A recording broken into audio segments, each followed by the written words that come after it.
What we're going to be going over here is a cash flow hedge to hedge our exposure to some cash flow risk.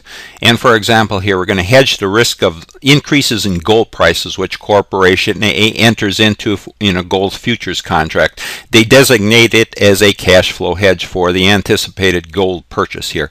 And what they need is some gold to manufacture jewelry, and what they want to lock in is the current gold prices here, and they're assuming that the gold prices are going to increase here. So using this futures contract, they're going to lock in their the current price here in gold.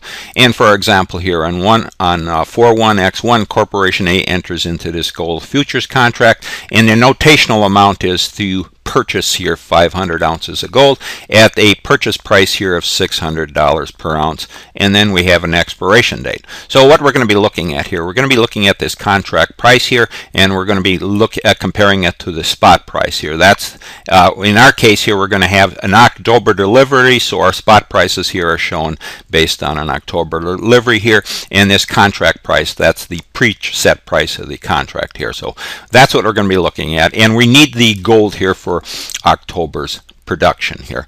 And again, and just looking at our first date here in 41X1, just to make a note here, the spot price equals the contract price, so the futures contract has really a zero value.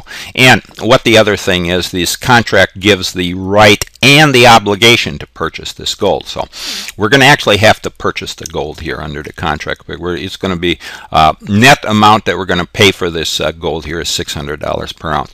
And what we're going to see here is with the increasing spot price here, where this futures contract is going to have an increasing value. Okay, so let's go up and let's look at what we're going to be doing here. So with this futures contract, we're going to use it as a cash flow hedge. Now the gold that's purchased here is going to be used in the manufacturing of jewelry. So first off, before we get into our contract here, let's go and let's look at what we're going to be doing here. Okay, just looking at our T accounts here, journal entries, we're going to have this futures contract here. We're going to purchase some gold under the futures contract. Then we're going to pay for this gold here, and then we're going to put the gold that we purchase into an inventory account here in gold, and then we're going to manufacture some inventory here, and it's going to be some jewelry inventory. So we're going to be using this inventory, our inventory gold account, and we're going to be moving it into our inventory here for manufactured jewelry here. And then the other thing we're going to be doing here is we're going to have some sales of our inventory here that we manufactured for the period here, and then those sales are going to include the cost of goods sold, which includes that gold inventory plus the other inventory items here that we use to manufacture labor and material and other in manufacturing that jewelry here. So that's what we're going to be dealing with here. So first let's go and let's look at this futures contract and how we'd handle that. Okay, so this is the example that we have here. Our contract price is $600 per ounce. That gives us the right to buy, and we have to purchase 500 ounces of gold, and we're going to do that here on 9/30/X1 when we execute this contract. Okay, so what we really have to do is we have to look at the change here in spot price from period to period here. So just to make a note here, when we get into our numbers here, we're going to have that preset price here of $600 per ounce here, but actually we're going to have to pay for it at the spot price. So I don't want to make it confusing here, but with the preset price here, when we net everything out, it's going to be based on $600 per ounce, buying 500 ounces, that would be $300,000. And this is where we're going to hedge our cash flow. Our net cash flow is going to be based on that $600 per ounce. Okay, so first going to our futures contract here. So at its inception here, a spot price equals the market price or the contract price here of, so it has no value here when we enter that contract here in 4/1. Okay, but let's go look at our next period here. We move down to our next reporting period in 6/30 here. Spot price is now $620 per ounce. So it moved from 600 up to 620, so we have a change here of $20 per ounce. So this is going to give our futures contract some value here, because we can buy with our futures contract, we can buy it at $600 per ounce, but the spot price here is $620 per ounce. So this is where the value comes in here. We take that $20 per ounce times those 500 ounces, so our futures contract increases in value here by $10,000, and then that we would debit here futures contract, and then we move we look at an unrealized holding gain in this case, and it goes into the equity account here on our balance sheet, not in the income statement. That's the key here with these cash flow hedges. It goes into an equity account here. So simply the difference between the spot rate and the contract price that we had here, or the original price here of at that date here, $600 per ounce, times that 500 ounces here. So we credit our unrealized holding gain here for $10,000. So debit to our futures contract, increase here goes to an unrealized holding gain here on the balance sheet. Okay, so let's go. In the next period, we move from $620 per ounce here spot rate up to $630. So we have an increase here of $10 per ounce. Again, the futures contract has value here. That $10 per ounce times the 500 ounces, that would be debit that here for $5,000. So then our unrealized holding gain in this case, we'd credit it for $5,000. Now we come along and we settle this contract here. That is, we actually purchase the gold. So what do we do here when we purchase it? We're going to purchase the gold here at that spot rate here, $630 per ounce times the 500 ounces. So that would reduce our cash, or we credit our cash here for $315,000.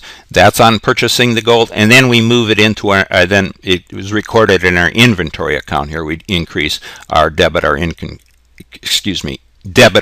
our inventory here at that $315,000 purchase price here at $630 per ounce, and that's for the gold purchased here. So right now you can see that we have the increased price here.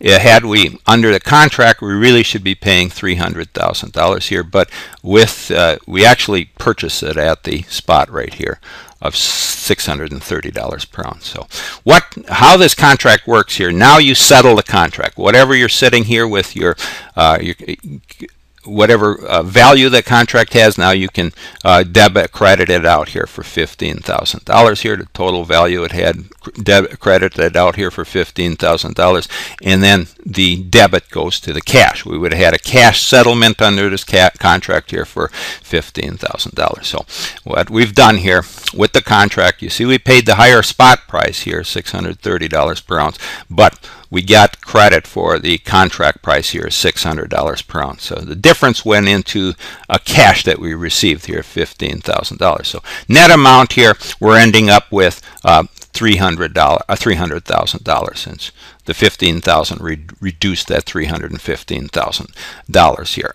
that we would have paid here at the spot rate. So you can see this is where this futures contract worked here on the purchasing of this, purchasing our gold.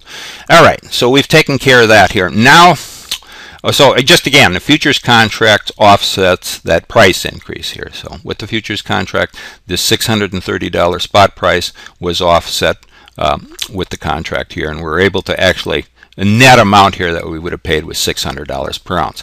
Now we come along here and let's look at the case here where we actually have some sales here. Let's just say sales revenue here, we sold $700,000 worth of jewelry. So credit our sales revenue on our income statement here for $700,000, and then we go over to our cash account and we would have debited or received $700,000 in cash for those sales.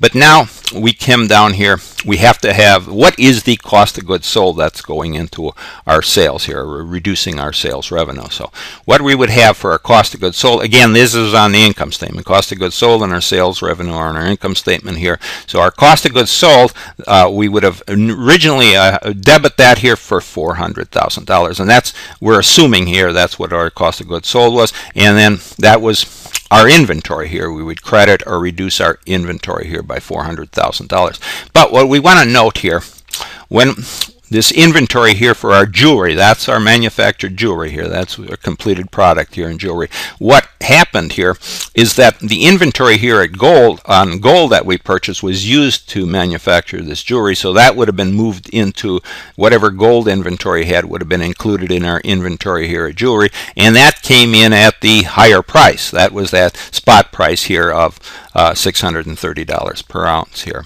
That's what was recorded in here, and that's what's moving out of our inventory account here when we sold off that jewelry. We got the manufactured inventory here includes that higher cost of price per gold here is $630 per ounce. So how do we handle that? So with our cash flow hedge here, that credit here on our inventory of 400,000, we would increase or debit our cost of goods sold here by 400,000. But that's when we're selling the jewelry here. But also, the key item here with the cash flow hedge is whatever moving up here to our unrealized holding gains in this case and our equity here on our balance sheet, that any unrealized holding gains we would have, in this case we had a credit here, a total of 15,000, we would have debited them out here by $15,000. That's when we sell the jewelry here, and then we move it into our cost of goods sold here. Debit here to unrealized holding gain in this case of 15,000 gets credit here to our cost of goods sold here by $15,000. So with our cash flow hedge here, we were able to reduce our cost of goods sold here based on that unrealized holding gains that we had based on our futures contract. So that's the key here. So really we had two things going here under this contract. We were able to keep, well, let's look at it here. The futures contract, we managed our cash here, what we paid for inventory here, and also our cost of goods sold expense here. And what we look at that here, so had we not had this futures contract here, we would have had to pay the $630 per ounce here, and that was the $315,000 here. But with the futures contract, we were able to control our prices here, and we were able to actually pay the, what we've shown here at the $600 contract price here, 500 ounces, that was the $300,000 here. So with our futures contract, we were able to keep our prices locked into what we had here under our contract price here. We were able to keep our price down here, what we paid for the gold here, and also with the futures contract, any of those, in this case, those unrealized holding gains in that case, reduced our cost of goods sold here when we sold that jewelry. So our cost of goods sold expense here was maintained at the original based on really the original $600 per ounce here gold here, even though what it originally included here when we sold the product here, when we moved it from our inventory account here, which included those higher gold prices here for our inventory manufactured jewelry account here, it moved into our cost of goods sold at those higher prices, but because of the futures contract here, we were able to reduce that cost of goods sold here by what we had on our futures contract. So you can see how important this futures contract here is when you're trying to maintain your costs. So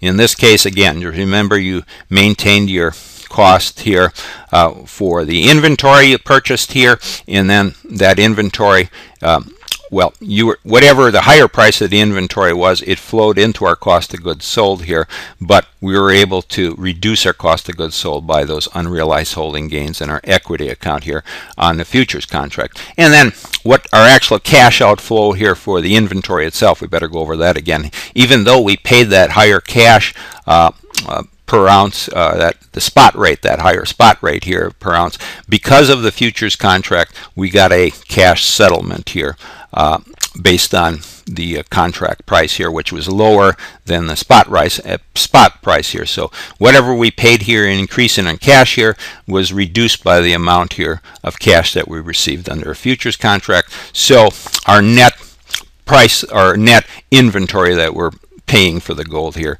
was reduced here under the futures contract. And then, just not to beat it to death here, but because of the futures contract here, our cost of goods sold here was also reduced here based on the contract price.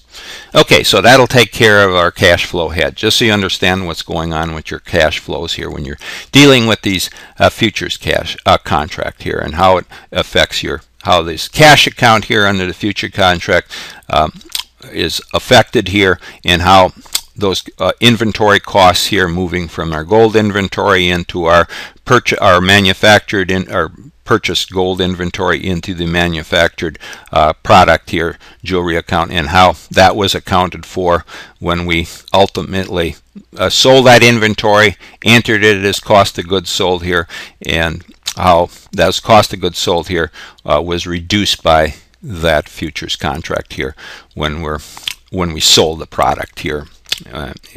When we sold the product, looking at our cash flows. Okay, so that'll take care of our future contract here, where we managed our cash flows for our paid inventory here, and also our cost of goods sold expense.